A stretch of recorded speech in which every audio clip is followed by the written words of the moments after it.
ఆ ఊళ్ళో అందరిని అడిగితే ఎవరిని అడిగినా రుణమాఫీ కాలేదంటున్నట.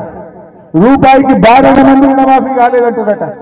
కొంతమంది రేవంత్ రెడ్డి మనుషులు గుండాగాళ్ళు వచ్చి ఆ మహిళా జర్నలిస్టుల మీద దాడి చేసి మహిళల మీద చెప్పుకోలేని విధంగా ఆ మహిళా జర్నలిస్టులను ఇబ్బంది పెట్టినటువంటి పరిస్థితి. ఇదా ప్రజాపాలన?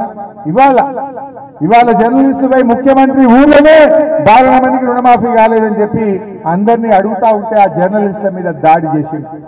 మన తుంగతుర్తిలో మన గ్యాదర్ కిషోర్ మాజీ ఎమ్మెల్యే మీద, మన బీఆర్ఎస్ కార్యకర్తల మీద ధర్నా చేస్తా ఉంటే కోడిగుడ్లతో దాడి చేసే ప్రయత్నం చేసింది.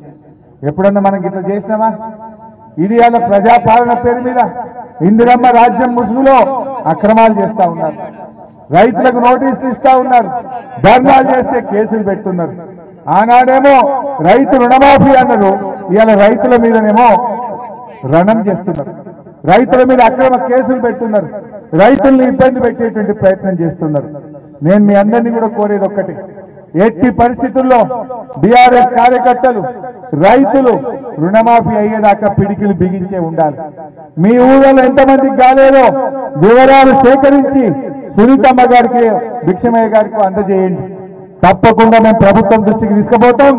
ఈ ప్రభుత్వం మెడలు వంచుతాం. రుణమాఫీ అయ్యేదాకా మేము వీళ్ళని వదిలిపెట్టే ప్రశ్నే లేదు. మీరు ఇలా ఇంకోటి కూడా గమనించండి, కొంతమందికి మాఫీ అయింది ఊర్లే, అయిన వాళ్ళకు కూడా బ్యాంకు వాళ్ళు ఏమంటుర్రే, మిత్తిగట్టుర్రే అంటారు. ఈయన డిసెంబర్ 9 నాటి చేస్తా అన్నాడు. మోసం చేసిండు రేవంత్ రెడ్డి. ఆగస్టులో మాఫీ చేసిండు. అది కూడా 40 పైసలు చేసిండు, 60 పైసలు ఎగబెట్టిండు. ఆ చేసిన వాళ్ళకన్నా సరిగా చేసిండు అంటే డిసెంబర్ దాకానే మిత్తి కట్టిండు. బ్యాంక్ వాడు అంటుండు డిసెంబర్కి వెళ్ళి ఆగస్టు దాకా మిత్తి కట్టుండ్రు రైతులు. ప్రతి రైతు 10,000, 20,000, 15,000 మిత్తి కట్టని ఆ పాక్షిక మాఫీ అయింది.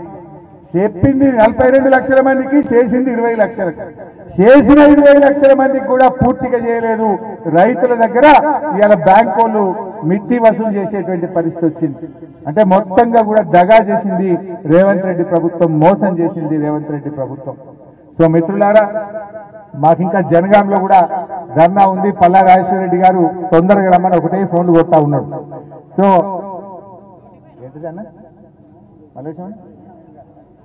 సో నేను మీ అందరినీ కూడా కోరేది ఏంటంటే ఈ పోరాటం కొనసాగించండి. గ్రామాల్లో చాటింపు చేయండి. ఊరిలో ఇంటింటికి వెళ్ళి ఎవరికి రుణమాఫీ అయింది, ఎవరికి కాలేదో వివరాలు సేకరించండి. కానోళ్ల లిస్టు సునీతమ్మకి ఇవ్వండి.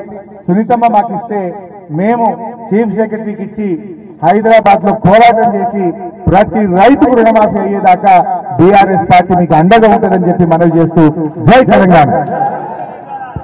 మన ఆలేరు పిఎస్సిఎస్ చైర్మన్ గారు బొగులగారి మల్లేష్ గారు హరీష్ అన్నకు పెద్ద మనసు చేసుకొని